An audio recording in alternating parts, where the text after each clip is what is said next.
Hello guys. मेरा नाम है Abhirag Garg. Welcome back to YouTube channel Agarwal accounts academy. और कल हमने पढ़ा था बेसिक अकाउंटिंग टर्म्स, 6 पढ़े थे हमने।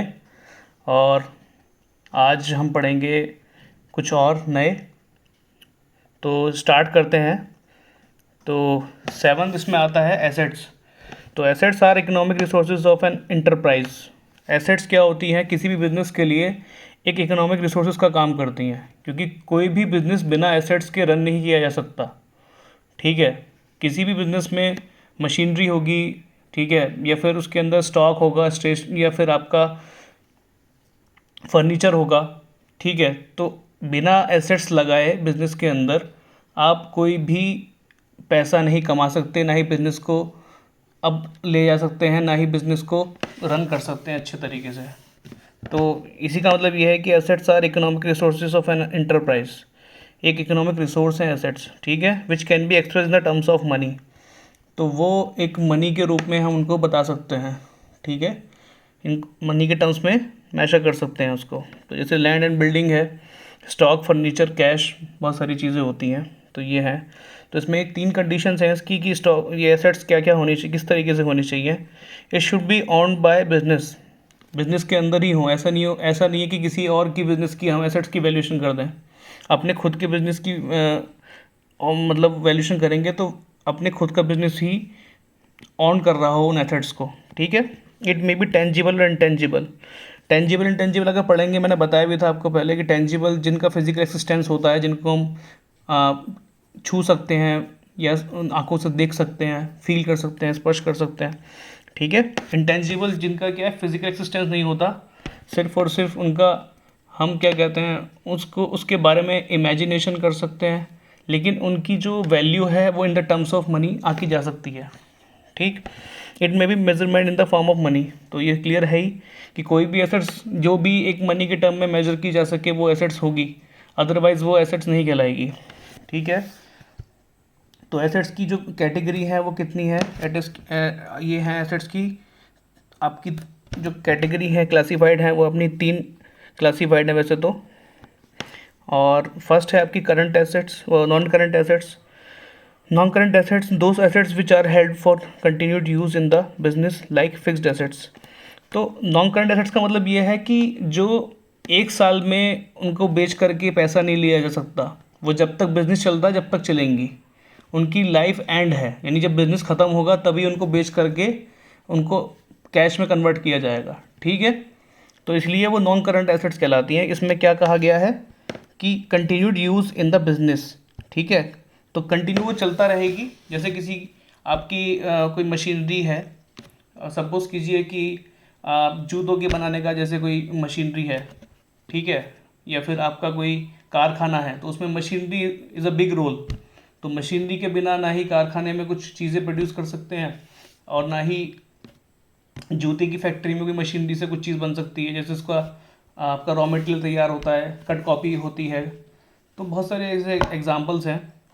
तो ये नॉन करंट एसेट्स कहलाती हैं। ठीक है। मशीनरी हो गई, जैसे बिल्डिंग हो गई, आपकी दुकान ही एटलीस्ट अगर आप देखो तो दुकान भी, अगर आप स्टेशनरी की शॉप है, अगर आप अपनी स्टेशनरी की शॉप अगर सेल कर दोगे तो आप बिजनेस कैसे रन करोगे स्टेशनरी का? ठीक है। तो ये आपकी जो है नॉन करंट एसेट्स हैं। ठीक है। इसमें क्या 2 तरह के होते हैं, इसमें फिक्स्ड एसेट्स आती हैं सारी। तो फिक्स्ड एसेट्स हमारी 2 तरीके की होती हैं, tangible assets and intangible assets. Those assets which can be see and touched, वो टेंजिबल एसेट्स होती हैं जिनका फिजिकल एक्सिस्टेंस होता है, जिनको हम छू कर महसूस कर सकते हैं। ठीक है। Intangible assets those assets which do not have any physical existence, जिनका कोई फिजिकल एक्सिस्टेंस नहीं होता, जिनको हम सिर्फ इमेजिनेशन कर सकते हैं, फील कर सकते हैं।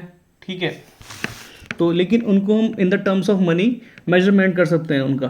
तो इसमें एग्जांपल के तौर पे क्या आता है, गुडविल आती है, पेटेंट्स आते हैं, ट्रेडमार्क्स आते हैं, एंड कंप्यूटर सॉफ्टवेयर्स आते हैं।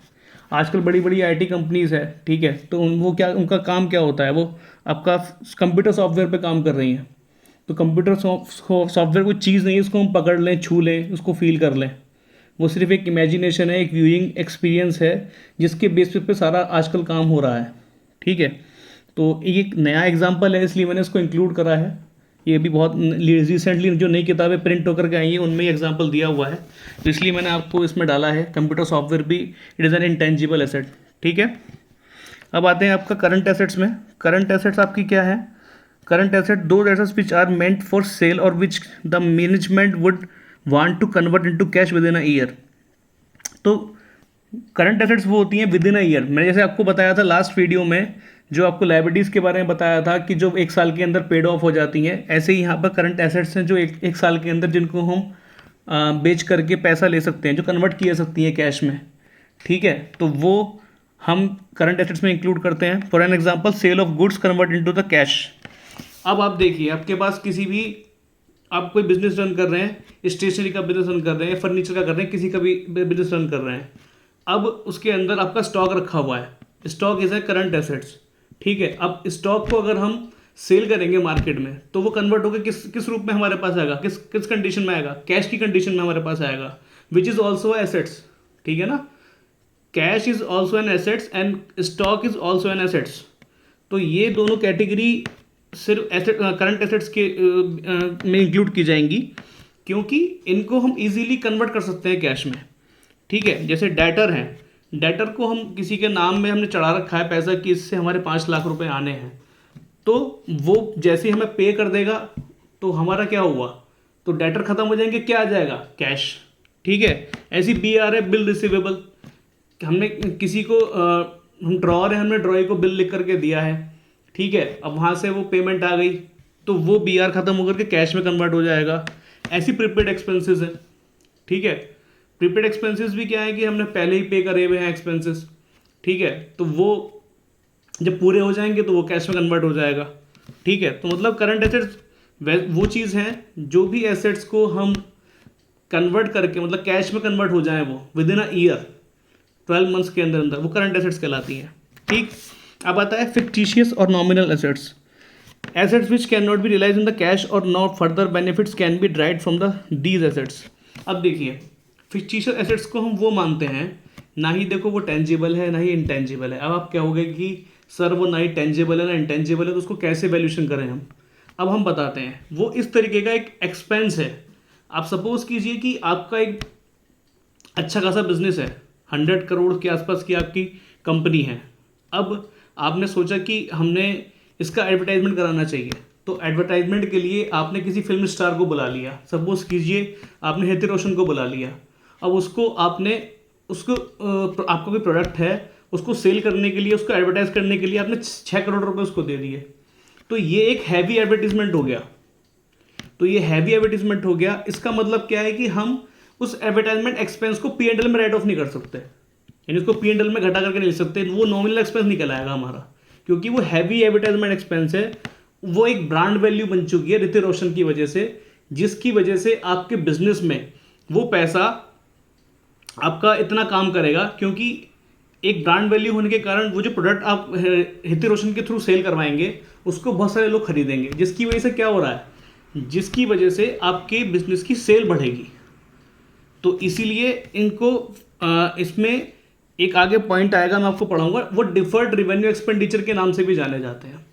ठीक है, तो इसका जो हम जैसे करंट एसेट्स को हम क्या विद इन अ ईयर करते हैं कैश में, ये विद इन अ ईयर नहीं होकर के वो आने वाले फॉलोइंग ईयर्स में कन्वर्ट होगा कैश में।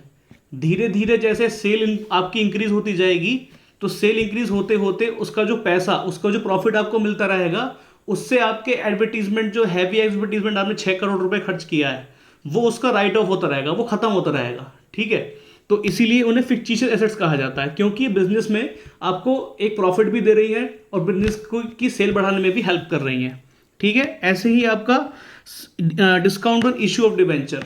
डिवेंचर को अगर हम डिस्काउंट पे इशू करते हैं तो वो भी एक चीज़ यही है, क्योंकि उसको जब डिस्काउंट पे इशू करेंगे और उसको हम क्या कहते हैं रिडीम करेंगे आगे जा कर के, तो उसको एट प्रीमियम पे भी कर सकते हैं हम। ठीक है, तो उससे क्या है, अगर एट पार पे भी करेंगे तो भी क्या है कि उससे जो डिवेंचर जब इशू करने के बाद जो हमारा जो पैसा बाद में इन फ्यूचर हमको मिलेगा, तो वो पैसा हमारा बढ़ करके मिलेगा।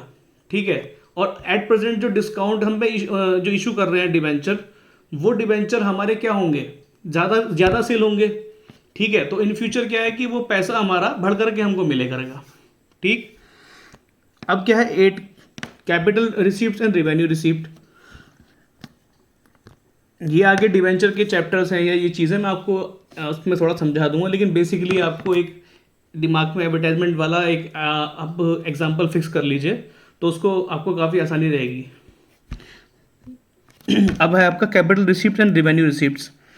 Capital receipt amount receipt from sale of fixed assets और इन्वेस्टमेंट। कैपिटल रिसीप्ट वो होती है कि जैसे आपने कोई भी फिक्स्ड एसेट्स को अपनी सेल कर दी। फिक्स्ड एसेट्स हमारी जितनी भी टेंजिबल और इनटेंजिबल एसेट्स होती हैं, आपने वो सेल कर दी और उसके लिए आपको पैसा मिल गया। इसमें 1 ईयर 10 ईयर का कुछ नहीं है। इसमें कैपिटल रिसीप्ट का मतलब ये है कि जो एसेट्स को, टेंजिबल इंटेंजिबल एसेट्स को सेल करके जो हमें कैश मिलता है उसके बदले में, उसको हम कहते हैं कैपिटल रिसीप्ट। ठीक है, मतलब मेन चीज़ कैपिटल से प्राप्त हो रहा है। बिजनेस में जब कैपिटल लगाते हैं तो कैपिटल से ही एसेट्स खरीदती है। ठीक है, और एसेट उससे ही हम स्टॉक खरीदते हैं। ठीक है, उससे ही गुड्स खरीदते हैं। तो आपको ये लिंक करना होगा कि कैपिटल रिसीप्ट वो होती है कि जो हमने एसेट्स खरीदी है अपनी कैपिटल लगा करके, और अगर उन एसेट्स को हम बेच दें तो बेचने के बाद क्या होगा, वापस से हमारे पास वो पैसा आ जाएगा ना। तो वो पैसा क्या कहलाएगा, एक तरीके से वो कैपिटल ही तो कहलाएगी। तो इसलिए कैपिटल रिसिप्ट जो कैपिटल के रूप में हमें मिला। ठीक है, revenue receipt money obtain from sale of goods. अब हमने कैपिटल लगा करके सेल स्टॉक क्रिएट कर लिया। ठीक है, आपने गुड्स परचेज कर लिए, रॉ मटेरियल परचेज कर लिया, अब फिनिश्ड गुड्स बनाए, अपने मार्केट में सेल करें। अब सेल करने पर जो हमारे पास पैसा आएगा वो होती है रिवेन्यू। ठीक है, तो रिवेन्यू रिसिप्ट उसे कहेंगे कि हमारे पास जो भी गुड्स हैं उनको सेल करके के जो हमें पैसा मिला, जो हमें मनी रिटर्न में मिला, उसको हम कहेंगे रिवेन्यू रिसिप्ट। ठीक है, अब आ जाते हैं एक्सपेंडिचर्स। एक्सपेंडिचर्स क्या है हमारे, जो भी अब एक्सपेंडिचर, अब हम कोई भी चीज़ परचेज कर रहे हैं बिजनेस में, तो इसका मतलब एक्सपेंस तो कर ही रहे हैं ना। अब हमने एक स्टेशनरी की शॉप डाली, उसके अंदर हमने क्या किया कि उसके अंदर हमने काफ़ी सारी खाने वाली अलमीरा खरीदी। ठीक है, जिसके अंदर हम स्टेशनरी बुक्स वगैरह को रख सकें। ठीक है, और हमने एक काउंटर ख़रीदा बड़ा सा। ठीक है, एक हमने बिल काटने के लिए कंप्यूटर भी ख़रीदा। ठीक है, हमने उसके अंदर फ़ैन भी लगाया स्टेशनरी शॉप के अंदर। ठीक, हमने और काफ़ी सारी चीज़ें खरीदी, छोटी छोटी छोटी छोटी। तो ये क्या है, छोटी से लेके बड़ी चीज़ें जो भी हम बिज़नेस में रन करने के लिए जो भी चीज़ हम पैसा इन्वेस्ट कर रहे हैं, जिससे कि बिजनेस हमारा चले, उससे हमें पैसा मिले, तो वो सारे एक्सपेंडिचर्स ही होते हैं एक तरीके से। ठीक है, तो ये कह रहा है एनी डिसबर्समेंट ऑफ कैश और ट्रांसफर ऑफ प्रॉपर्टी और incurring A liability for the purpose of acquiring asset. मतलब एसेट्स को एक्वायर करने के लिए, कैश भी एक हमारी करंट एसेट्स है, तो कैश को एक्वायर करने के लिए कोई भी किसी तरह की हम लायबिलिटी लेते हैं। लायबिलिटी क्या है कि जैसे हम सपोज कीजिए, एक बहुत अच्छा एग्जांपल देता हूं मैं आपको। आपके पास क्या कहते हैं, एक ज़मीन है, उस पर आपको अपना घर बनाना है। तो घर बनाने के लिए आपने बैंक से लोन लिया। ठीक है, और उस बैंक के लोन लेकर के आपने खर्चा किया और अपना घर बनवा लिया। तो आपके पास क्या हो गई, आपने लोन ली, एक लायबिलिटी ली, लायबिलिटी से आपने पैसा लिया, पैसे से आपने घर बनाया। तो घर में एक्सपेंस करे, घर बनाने के लिए दुनिया भर की चीज़ें लगती हैं, रॉ मटेरियल कितना सारा लगता है, वो सारे आपने खर्चे किए। आप लास्ट में पूछते हैं ना कितना खर्चा हो गया घर बनाने में, क्या क्या मटेरियल लग गया, कितनी लेबर लग गई, कितना रॉ मटेरियल आ गया, कितना गेट का लग गया, कितना सीमेंट लग गया। तो वो चीज़ क्या है, वो एक्सपेंस ही तो है। तो यही इसमें कह रहा है डेफिनेशन में कि incurring liability for the purpose of acquiring asset. तो ऐसे हमने लायबिलिटी में खर्च किया पैसा, जिससे हमें एसेट्स मिल जाए या गुड्स मिल जाए। यानी हमने पैसा देकर के रॉ मटेरियल खरीदा तो भी तो हमारा गुड्स मिल रहे हैं ना हमें। और सर्विस इज कॉल्ड एक्सपेंडिचर। अगर सर्विस मिल रही है किसी चीज़ की, अब घर बनाने के लिए मजदूरी लगती है, वेजेस लगती है, तो हमने पैसा देकर के मजदूर को एक्वायर किया जिससे कि हम घर बनवा सकें अपना। तो वो एक तरीके की क्या है, वो एक तरीके की सर्विस दे रहा है ना मजदूर आपको, तो इसीलिए वो एक्सपेंडिचर ही कहलाएगा। ठीक है, एक्सपेंडिचर में भी क्लासिफाइड इनटू 3 कैटेगरीज। 3 कैटेगरीज के होते हैं, capital expenditure, revenue expenditure and deferred revenue expenditure. ठीक, कैपिटल एक्सपेंडिचर कौन से होते हैं, any expenditure which is incurred in acquiring और increasing the value of fixed assets. जो आपकी बिजनेस की फिक्स्ड एसेट्स हैं उनको मतलब आप उनको एक्वायर कर रहे हैं, ठीक है, या उनको बढ़ा रहे हैं, इंक्रीज कर रहे हैं, तो वैसा जो एक्सपेंडिचर होगा वो कैपिटल एक्सपेंडिचर कहलाएगा। सिंपल भाषा में ये है कि बिजनेस को बढ़ाने के लिए ऐसी कोई चीज़, जैसी आप समझिए कि आपकी एक फैक्ट्री है साइकिल की, उसमें एक बहुत बड़ी मशीन लगी हुई है, वो मशीन का जो प्रोडक्शन है साइकिल प्रोडक्शन करने का, वो 100 साइकिल पर डे है। अब आपने सोचा कि उस मशीन में एक ऐसी मशीन ऐड कर दी जाए जो हमारे प्रोडक्शन को बढ़ा रही है, समझ रहे हैं? तो आपने क्या किया, एक प्लांट और ले लिया 10 लाख रुपए का, उसमें ऐड कर दिया। ऐड करने के बाद वो जो मशीनरी है उसकी प्रोडक्शन क्षमता, उसकी प्रोडक्शन कैपेसिटी बढ़ गई। तो आपका 100 यूनिट बनाती थी वो रोज़, अब क्या कर रहा है, उस प्लांट को लगाने की वजह से वो 200 यूनिट प्रोड्यूस कर रही है, या सपोज कीजिए 150 यूनिट प्रोड्यूस कर रही है, लेकिन 100 से तो बढ़ गई ना उसकी यूनिट पर डे की। तो इसीलिए ये जो एक्सपेंडिचर किया हमने, ये जो प्लांट लगाया नया, या ये जो मशीनरी हमने उसमें ऐड करी, तो वो जो हमारे एक्सपेंसेस हैं वो कहलाएंगे कैपिटल एक्सपेंडिचर। यानी बिजनेस को बढ़ाने के लिए, बिजनेस को आगे इंक्रीज करने के लिए जो एक्सपेंडिचर पे किए जाएंगे वो कहलाएंगे कैपिटल एक्सपेंडिचर। अब आता है रिवेन्यू एक्सपेंडिचर। रिवेन्यू, जैसे मैंने आपको बताया था, रिवेन्यू रिसिप्ट क्या होती है, money obtain from sale of goods. तो रिवेन्यू का मतलब क्या है कि जो हमारे पास आ गया, सामान बन के तैयार हो गया, अब उसको बेच रहे हैं, तो बेच के जो हमें पैसा मिल रहा है वो रिवेन्यू है। ठीक। अब revenue expenditure, any expenditure the full benefit of which is received during the accounting period. अब इसमें अकाउंटिंग पीरियड वाली बात आ गई। तो इसमें अकाउंटिंग पीरियड क्या है अपना, 1 साल का होता है, चाहे आप 1 अप्रैल से नेक्स्ट 31 मार्च तक मान लीजिए, या फिर 1 जनवरी से, मतलब जो भी अकाउंटिंग साइकिल बिजनेस यूज कर रहा है उसके अकॉर्डिंगली होगा वो। तो एनी एक्सपेंडिचर जो हम बिजनेस में सेल को बनाए रखने का काम करते हैं वो रिवेन्यू एक्सपेंडिचर होते हैं। जस्ट लाइक कि आपने प्लांट लगा हुआ है, प्लांट ने अपना माल, जैसे कि साइकिल की फैक्ट्री थी, वहाँ से साइकिल की 150 यूनिट बन करके आ गई। अब वो 150 यूनिट पैक होंगी, ठीक है, और वो पैक से पहले भी बहुत सारी चीज़ें होती हैं वैसे तो, लेकिन वो फाइनल आ गई हैं, अब पैक होंगी। पैक होने के बाद वो क्या कहते हैं, गोडाउन में रखी जाएंगी। फिर गोडाउन से वो क्या की जाएगी, गोडाउन के अंदर रखने के बाद फिर वो सप्लाई की जाएंगी ट्रकों में ले जा करके। तो अब क्या हुआ, आपने क्या किया कि उसमें आपके जो वर्कर थे उनको बढ़ा दिए, आपने वर्कर को बढ़ा दिया। आपके पास 10 लेबर थी, 10 वर्कर थे काम करने वाले, आपने क्या करा, 15 और रख लिए। तो जो आपने एडिशन करा 15 वर्कर का, तो वो उसकी आपको सैलरी देनी पड़ेगी, उनकी वेजेस पे करनी पड़ेगी। तो वो एक तरीके का रेवेन्यू एक्सपेंडिचर है, क्योंकि ज़्यादा से ज़्यादा, जैसे कि पर डे आपको मार्केट में जो अपना फिनिश गुड्स है वो पहुंचाना ही पहुंचाना है, लगभग 100 क्वांटिटी आपको पहुंचानी है, लेकिन उन लोगों की वजह से आप क्वांटिटी पहुंचा नहीं पा रहे थे। तो आपने क्या किया, 15 लोग और लगा लिए कि भैया काम जल्दी हो जाएगा, आप जो है पूरी की पूरी 100 यूनिट पहुंचाओ वहाँ तक। याद रखिएगा, इसके अंदर यूनिट्स प्रोड्यूस का काम नहीं हो रहा, इसमें यूनिट प्रोड्यूस हो चुकी हैं, उनको ट्रांसफ़र करने का काम हो रहा है, उनको एक स्थान से, एक प्लेस से दूसरे प्लेस तक ले जाने का काम हो रहा है। ठीक है। तो इसीलिए उस सर्विस को, उसको बढ़ाने के लिए, ठीक, आपको 100 यूनिट का जो आपका सप्लाई है, इसमें प्रोडक्शन नहीं कह रहे, सप्लाई कह रहे हैं, सप्लाई को बनाए रखने के लिए आपने जो उसमें खर्चा किया, चाहे वर्कर को ऐड किया, चाहे आपने गोडाउन की कैपेसिटी बढ़ा दी, तो वो आपका रिवेन्यू एक्सपेंडिचर कहलाएगा। ठीक है। अब आता है डिफर्ड रिवेन्यू एक्सपेंडिचर। तो डिफर्ड रेवेन्यू एक्सपेंडिचर जो है वो एक तरीके से हमारी फिक्टिशियस एसेट्स होती हैं। तो उसमें एडवर्टाइजमेंट सस्पेंस अकाउंट भी आता है, discount on issue of debenture भी आता है, और उसमें आता है प्रिलिमिनरी एक्सपेंसेस। तो प्रिलिमिनरी एक्सपेंसेस भी जो हमारे होते हैं वो फिक्टिशियस एसेट्स होती है, क्योंकि promoters at the time of making the company वो खर्चा करते हैं, और वो खर्चा काफ़ी ज़्यादा होता है। जब कंपनी को फॉर्म में लाया जाता है, कंपनी की नई कंपनी स्टार्ट की जाती है, तो उससे पहले जो खर्चे होते हैं कंपनी को फॉर्मेशन तक पहुंचाने तक, तो वो खर्चे हमारे प्रिलिमिनरी एक्सपेंसेस कहलाते हैं।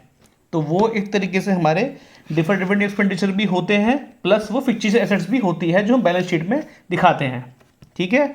Expenditure which are revenue in nature but the benefit of which is likely to be drive over the number of years.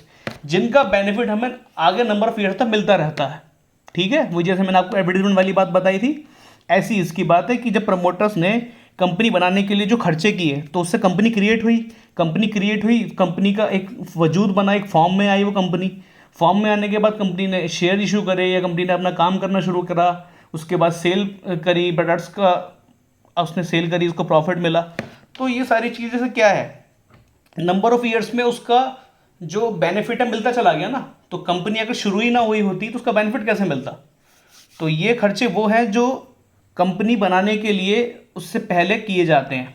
ठीक है, तो दैट्स ऑल, यही हमारी क्लास थी आज। कोई आपको कन्फ्यूज़न हो तो आप एक बार दोबारा पूछ सकते हैं, कमेंट सेक्शन में डाल सकते हैं। तो मैं वेट करूँगा आपका रिप्लाई का, और प्लीज़ रिप्लाई ज़रूर कीजिएगा, और लाइक्स एंड सब्सक्राइब आप शेयर ज़रूर करें। और that's all, thank you, good night.